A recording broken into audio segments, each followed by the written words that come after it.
Bonjour à tous, c'est Divine, je vous retrouve aujourd'hui pour un nouveau vlog du challenge French Readathon. J'espère que votre challenge se passe bien. Pour l'instant, je suis toujours à ma troisième lecture. Une troisième lecture que j'ai franchement très bien entamée parce que pour le coup, je l'ai quasiment terminée et je pense le terminer ce soir ou... Ouais non, c'est sûr que ce soir je vais l'avoir terminée. Pour le coup, pour moi, c'est une lecture hyper addictive. J'ai énormément de choses à dire dessus. Mais à part que c'est addictif et que je peux plus le lâcher, la plupart des autres choses que j'ai à dire, c'est pas forcément du positif. Et c'est vraiment très contradictoire pour moi parce que pour le coup, je n'aime pas plus que ça ma lecture. Enfin, je veux dire que c'est pas que je l'aime pas, c'est qu'à certains moments, elle m'agace en fait.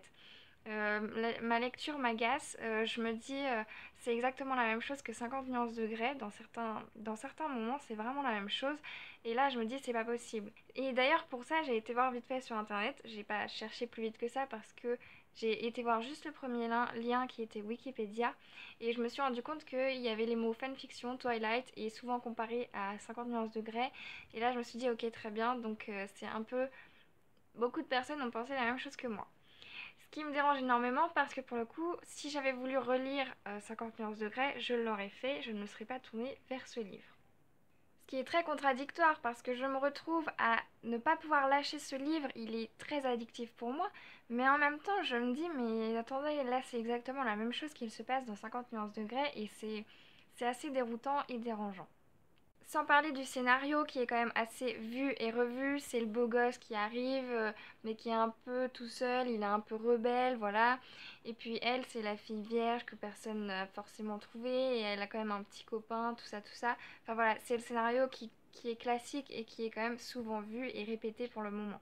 Mais ça ne m'empêche pas de continuer ma lecture parce que c'est très addictif, ça ne m'empêche pas de continuer de lire avec empressement et d'être à fond dans l'histoire. Donc c'est vraiment un sentiment très contradictoire. J'aime ce livre, mais en même temps, il y a beaucoup de choses dedans qui m'agacent. Alors dites-moi si vous avez lu After, si vous avez été dans le même sentiment partagé que moi, ou si vous avez vraiment complètement adoré ou complètement du tout pas aimé. Il y a aussi quelque chose qui m'intrigue beaucoup dans cette lecture, c'est qu'à plusieurs reprises, je suis sûre que Hardin donc, cache quelque chose à Tessa, parce qu'à plusieurs reprises, quand elle parlait avec son ami Z, à chaque fois, lui, quand il revenait, il lui disait est-ce qu'il t'a dit quelque chose, qu'est-ce qu'il t'a dit, ce genre de choses. Sous-entendu, il y a quelque chose que je te cache et que lui peut peut-être te raconter. Et à un autre moment aussi, juste avant qu'Hardin arrive dans la pièce, Steph, donc sa coloc de chambre, était prête à lui dire quelque chose à propos d'Ardine, j'en suis quasiment sûre, mais du coup il est arrivé et elle ne lui a rien révélé. Donc ça c'est quelque chose que j'espère qu'on le saura avant la fin du livre, parce que pour le coup, si on ne l'apprend que dans le tome 2, je pense que ce serait un peu ennuyant, gênant.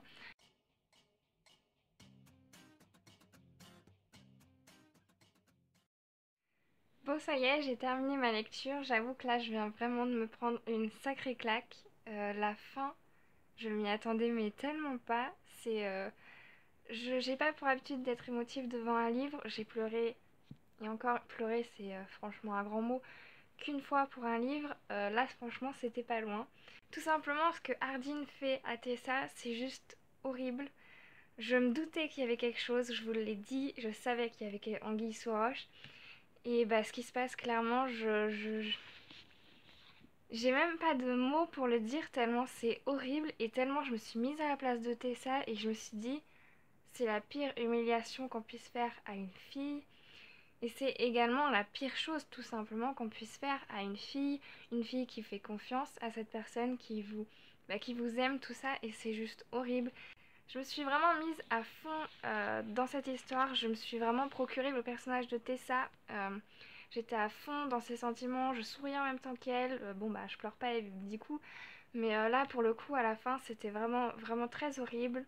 Et c'est pas souvent que j'ai vraiment besoin de parler d'un livre comme ça, comme là j'ai eu envie, j'ai eu besoin de parler. Mais pour le coup voilà, à chaud je peux vous dire que j'ai eu beaucoup de mal à me faire à cette fin que je ne m'attendais pas du tout. J'avoue que j'ai envie de relire un certain passage pour être sûre que ce soit vraiment cohérent et me dire mais c'est pas du tout une connerie et non c'est pas une connerie c'est vrai et du coup là je pense que je l'ai dit à Antoine, je l'ai dit dès le début, À mon avis, ce livre-là, ce sera comme les 50 nuances. Je vais le finir, il faudra que j'ai la suite tout de suite. Et pour le coup, ça n'a pas raté, j'ai pas encore la suite et je peux vous dire que dès que je peux, je vais l'acheter. Je sais pas, peut-être que je vais aller l'acheter demain, si je le trouve, je sais pas. Mais en tous les cas, là, je me sens un peu bête et c'est le genre de fin, j'ai très envie d'aller lire la suite. Il y a beaucoup de choses qui m'ont dérangée dans ce livre, mais pour le coup, la fin m'a laissée très perplexe et surtout ne m'a pas du tout laissée indifférente. J'ai envie de savoir ce qui va se passer pour Tessa et surtout j'ai envie de savoir ce que Z va lui annoncer et va lui dire et voilà quoi, j'étais vraiment pas loin de pleurer parce que c'est vraiment horrible et je ne peux même pas imaginer si c'était moi à sa place. Je pense vraiment que je ne serais même pas en mesure bah voilà, de rester debout 2 secondes de plus quoi. Bref, maintenant ce soir, et bah du coup, je ne pense vraiment pas pouvoir commencer Autre Monde. Là, c'est pas possible. Peut-être même que je ne vais pas pouvoir commencer Autre Monde avant d'avoir peut-être lu le prochain livre, en espérant que ça ne continue pas comme ça jusqu'à ce que j'ai fini la saga. Mais voilà, pour le coup, je suis quand même contente. J'en suis à 3 livres dans le challenge, c'est plutôt pas mal. Mais voilà, c'est très dérangeant et j'ai qu'une envie, c'est de lire la suite. Du coup, retour à mon bureau, il faut vraiment que je me mette à faire le montage donc de ma journée d'hier, jeudi 27, on était le 27 hier je crois, et de aujourd'hui le 28. Du coup, il y aura une journée encore de décalage, c'est pas grave. Donc il faut absolument que je fasse ces montages là. Je pense regarder un film après. De toute façon là je pense pas être capable de lire autre chose que After. Je pense pas que je vais m'en remettre avant un moment. C'est très gênant. Du coup, peut-être que je commencerai Autre Monde demain, j'espère. Et du coup, ce soir, c'est montage. De toute façon, j'ai pas le choix, il va bien falloir que je le fasse. Il me faut absolument faire mes chroniques. Je n'ai toujours pas avancé dans mes chroniques. J'ai toujours rien fait en fait. Je vous le dis, j'ai lu. J'ai tout simplement lu. Tout ce que je devais faire, je ne l'ai pas fait. J'ai simplement lu. Et c'est très embêtant, hein. Donc chronique, je poste même plus sur Instagram en ce moment. J'ai essayé, aujourd'hui j'en ai posté une, voilà, mais c'est vraiment histoire de pas faire le calme plat parce que franchement j'étais à fond dans ma lecture et que voilà. Je pense ce soir regarder le film sur Netflix To the Bone. Voilà, c'est un film sur une anorexique, mais je sais pas trop ce qu'il y a. En plus, c'est avec Lily Collins, la fille de Phil Collins, si vous ne savez pas. Comme il était en première page depuis plusieurs jours, je me suis dit que ce serait pas mal de regarder ça. Ou alors je vais continuer Flash, c'est possible aussi. Dans tous les cas, je pense vraiment regarder une série, je peux pas du tout lire, vraiment. N'hésitez pas à me dire où vous en êtes dans votre challenge, si vous pensez le réussir ou si vous pensez vraiment pas le réussir. Dans tous les cas, je vous souhaite à tous de très bonnes lectures et vous dis à la prochaine.